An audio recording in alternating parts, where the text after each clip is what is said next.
In the book of Psalms, nestled among songs of lament and praise, lies Psalm 29, a hymn that explodes with the raw power and majesty of God. This psalm stands out as a vivid testament to the awe-inspiring force of the divine, capturing the essence of nature's most powerful elements to convey the might of the Creator.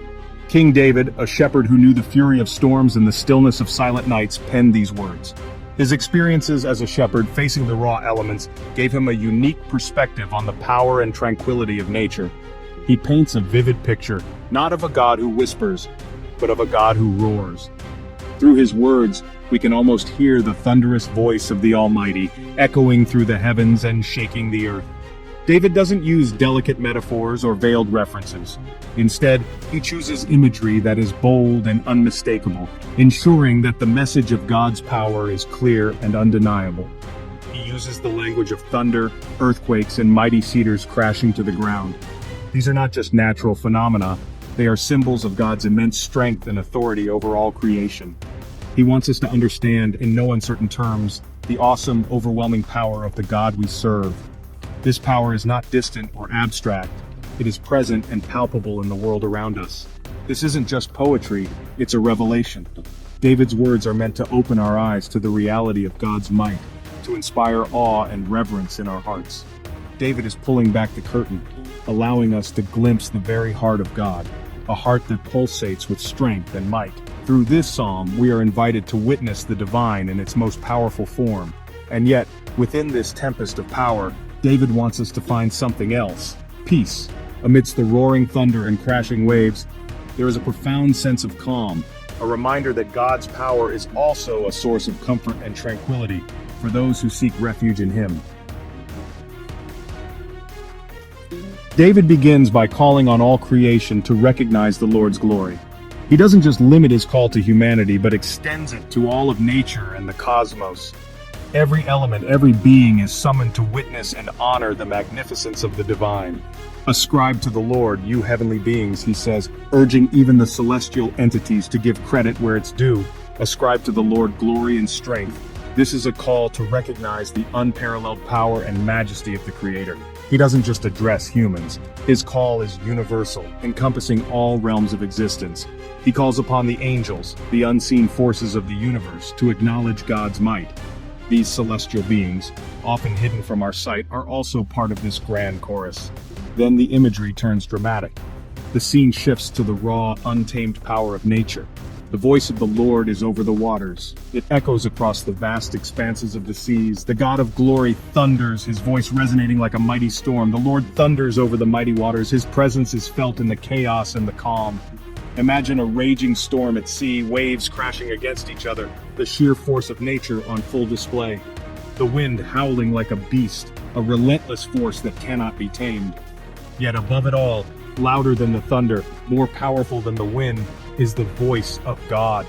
It cuts through the noise, commanding attention. He is not just present in the storm, he is the master of it, he is in command of it. With a word, he can calm the fiercest tempest. He speaks, and the earth trembles. His voice has the power to shake the very foundations of the world. He commands, and the tallest trees fall. Nothing can stand against his will. This is not a God to be trifled with. His power is absolute and awe-inspiring. This is a God to be revered.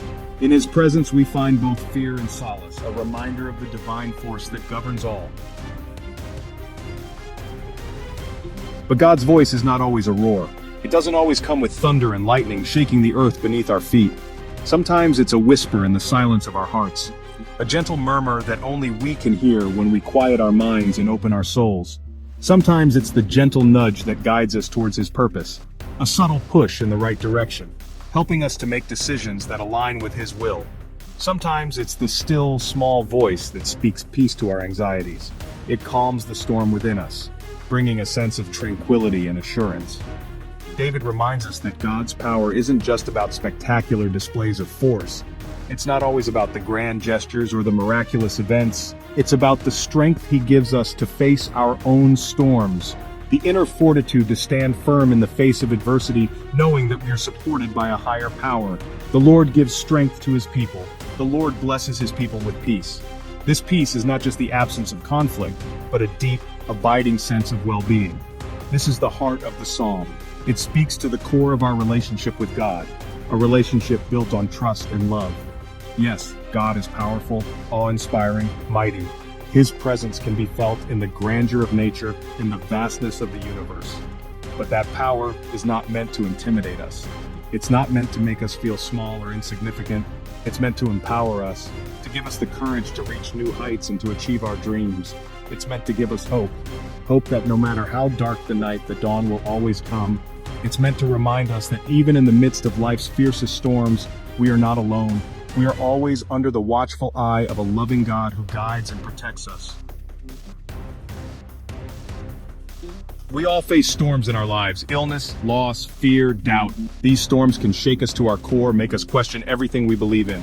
But Psalm 29 reminds us that even in the midst of the storm, God is present. He is not distant or detached. He is right there with us, holding us steady, whispering words of comfort and strength. His power is not meant to frighten us, but to fortify us, to give us the courage to face whatever challenges life throws our way. When we trust in God's power, when we surrender our fears and anxieties to Him, we find a peace that surpasses all understanding. We find the strength to keep going, the hope to keep believing, the faith to weather any storm. Psalm 29 is more than just a beautiful poem, it's a call to action. It's a reminder that the God who spoke the universe into existence, the God who commands the winds and the waves, is the same God who hears our prayers and sees our tears. He is a God of both power and peace, and He offers both to us freely. All we have to do is ask. So let us go to Him today, not with fear or trepidation, but with hearts full of faith, knowing that He will never leave us nor forsake us, that He will carry us through every storm and lead us to a place